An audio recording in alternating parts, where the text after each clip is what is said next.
안녕하세요. 이상큐브입니다.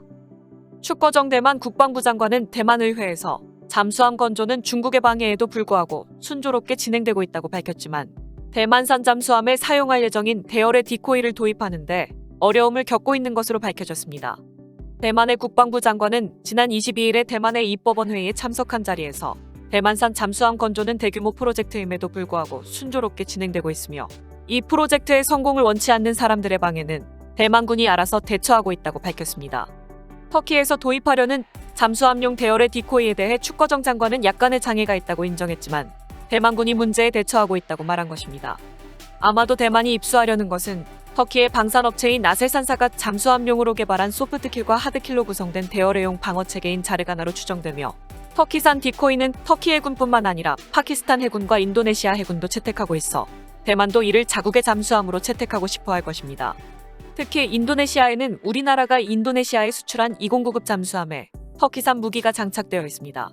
영국의 방산 전문 매체인 제인스는 터키 방산업체 아셀산이 생산한 어뢰 제머와 기만기가 지난해 11월 22일에 인도네시아에 도착했다고 전하며 어뢰와 기만기 체계는 인도네시아가 보유한 잠수함 3척에 모두 설치된다고 보도했습니다. 앞서 인도네시아 해군은 2019년 3월에 나가파사함 제머와 기만기로 터키제 자르가나를 선정했습니다.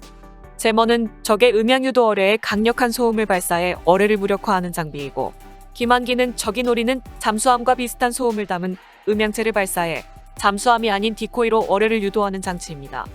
아셀산의 발사기 체계는 잠수함 위치를 노출하는 거품을 발생하지 않고 한 번에 최대 24발의 디코이나 제머를 발사할 수 있다고 전했습니다. 이처럼 여러 나라에서 사용하고 있는 터키산 디코이 도입이 왜 대만에서 난항을 겪고 있는지는 알 수 없지만 중국은 대만산 잠수함에 장비를 공급하는 해외 업체에 직접 압력을 가하고 있는 것으로 알려져 있어 터키의 아셀산에도 중국의 압력이 가해졌을 수도 있습니다. 중국이 대만산 잠수함에 장비를 공급하는 해외 업체에 직접 압력을 가하고 있다는 사실은 지난 11월 29일에 로이터 통신이 보도하여 주목을 받았습니다. 영국의 로이터 통신은 지난 11월 29일에 중국의 반발을 무릅쓰고 대만의 잠수함 건조 프로그램을 지원하고 있는 나라가 미국과 영국, 인도와 호주, 캐나다와 스페인, 한국 등 7개국이라고 보도해 눈길을 끌었습니다.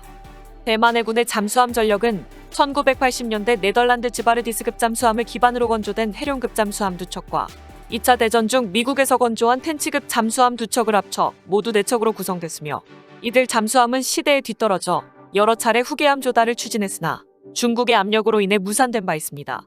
그러나 2017년 트럼프 행정부가 들어서면서 중국에 대한 미국의 대응에 변화가 생기면서 대만의 차기 잠수함 건조가 본격적으로 시작되었고 우여곡절 끝에 대만산 잠수함의 일본함 건조가 시작되었습니다. 하지만 문제는 잠수함 건조 노하우나 기술이 부족한 대만이 어떻게 대만산 잠수함을 건조하고 있는가인데 이에 대해 영국의 로이터 통신은 11개국을 취재했으며 또한 해당 국가의 정부 관계자와 외교관, 전직 잠수함 승무원과 방산업체 관계자 등 80여 명에 대한 인터뷰를 토대로 중국의 반발을 무릅쓰고 대만의 잠수함 건조 프로그램을 지원하는 나라는 미국과 영국, 호주와 캐나다, 스페인과 인도, 한국 등 7개국이라고 보도했습니다. 대만의 잠수함 건조 프로그램의 가장 주도적인 역할을 하는 것은 미국이며 미국은 잠수함의 전투 시스템과 소나 같은 핵심 기술을 제공하고 있습니다. 영국 해군 출신인 이언 맥이 제독은 대만산 잠수함 건조의 필수적인 전문가 모집에 중요한 역할을 했고 영국 정부도 대만의 잠수함 건조에 필요한 소프트웨어와 부품 및 기술을 공급하기 위한 수출 허가를 내줬다라고 보도했습니다. 이외에도 대만은 독자적으로 호주와 캐나다, 스페인과 인도 및 한국 등 5개국에서 잠수함 건조 기술자와 전직 잠수함 탑승자를 고용하는 데도 성공했지만 대만은 해외에서 기술자를 고용하는 것 외에 잠수함 건조에 필요한 대량의 장비를 해외에서 조달해야 합니다. 따라서 로이터 통신은 대만에 잠수함 건조에 필요한 장비를 수출해야 하는 기업들은 자국 정부에 직접 수출 허가를 요청하는 것이 아니라 대만에서 발주받은 기업이 자국 정부의 수출 허가 승인을 신청하는 눈에 띄지 않는 접근법을 채택하고 있다라고 로이터는 전했습니다. 그렇지만 대만의 잠수함 건조를 위해 해외 정부나 기업들은 이에 협력했지만 중국의 보복을 두려워한 독일 기업은 계약을 돌연 중지한 것으로 보입니다. 독일 기업 관계자는 계약을 중단한 이유에 대해 중국에서 사업을 하고 있는 모 회사의 결정이라고 밝혔으나 대만은 잠수함 건조에 필요한 장비의 공급 루트를 공고히 하기 위해 공급업체의 다중화를 추진해 중국의 방해에 대비하고 있다라고 로이터는 보도하고 있습니다. 즉, 대만은 잠수함 건조에 필요한 장비나 부품의 구입에 2개사에서 3개사의 공급 체제를 확보하고 있다는 의미입니다. 여기에 미국의 동맹국 중에서 가장 앞선 디젤 잠수함 기술을 보유한 일본은 대만에 대한 지원을 주저하고 있다라고 지적했습니다.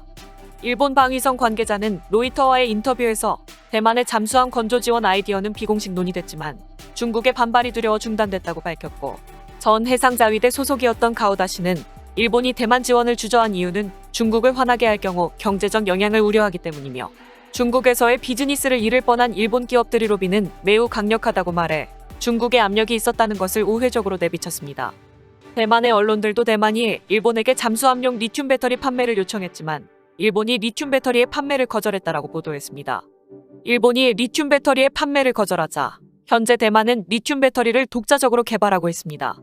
이처럼 중국은 대만산 잠수함의 장비를 공급하는 해외 업체에 직접 압력을 가하여 대만의 잠수함 건조를 방해하고 있지만, 중국의 위협에 직면한 대만 해군은 대만산 잠수함의 건조를 앞당기고 있습니다.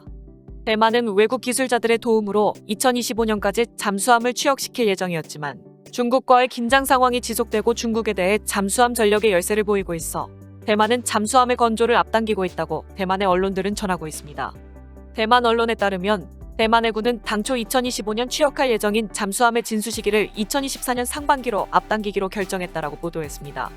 대만의 잠수함 건조는 지난해 11월에 시작되었으며 최종 조립은 내년 말까지 완료되고, 전자장비 등이 2023년 초에 장착되면 잠수함 건조는 2023년 9월에 완료될 예정이라고 자유시보는 전했습니다.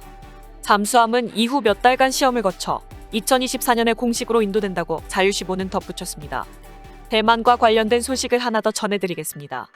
일본의 교도통신은 지난 12월 23일에 대만 유사시에 대비하기 위해 미국과 일본이 공동작전 초안을 마련했다고 보도했고, 교도통신의 보도를 인용하여 외신들도 일제히 보도하기 시작했습니다. 내년 1월로 예정된 미국과 일본의 외교 및 방위회의에서 미일 양국은 대만 유사시에 대비한 공동작전을 정식 수립하기로 합의할 것이라고 보도했습니다. 현재 검토되고 있는 초안에는 대만 유사 징후가 확인되면 미 해병대가 일본의 난세이 제도에 임시기지를 설치하고, 미군은 로켓포 시스템인 하이마스를 이 지역에 배치하면 자위대는 하이마스의 탄약과 연료 수송 등의 분야에서 미군의 후방 지원에 나설 예정이라고 합니다. 중국은 대만을 침공할 때 중국 함대를 대만 동쪽 해역, 즉 필리핀해 쪽으로 함정을 배치해 대만을 구원하기 위해 파견되는 미 해군 함대의 발을 묶을 가능성이 높은 것으로 알려졌습니다. 따라서 미 해병대가 남서제도에 하이마스를 배치하는 것은 태평양으로 빠져나가는 중국 함대의 수상함정을 저지하기 위한 것으로 알려졌습니다. 하이마스가 사용하는 지대지 미사일인 MGM-140 에이테킴스는 2016년에 시커 업그레이드를 실시하여 해상이동 목표에 대한 공격에도 사용할 수 있게 되었고, 에이테킴스의 후속으로 개발이 진행 중인 프레시전 스트라이크 미사일은 사거리가 700km에서 800km까지 확장되어 미 해병대가 운용하고 있는 지대함 미사일인 네이발 스트라이크 미사일보다 커버 지역이 넓어 이 미사일이 일본의 남서제도에 배치된다면 태평양으로 빠져나가는 중국 함대를 효과적으로 억제할 수 있을 것입니다.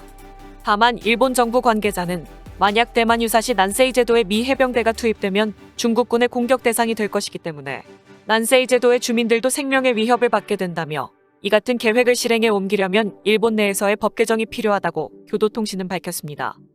이상 마치겠습니다. 시청해주셔서 고맙습니다. 이상큐브였습니다.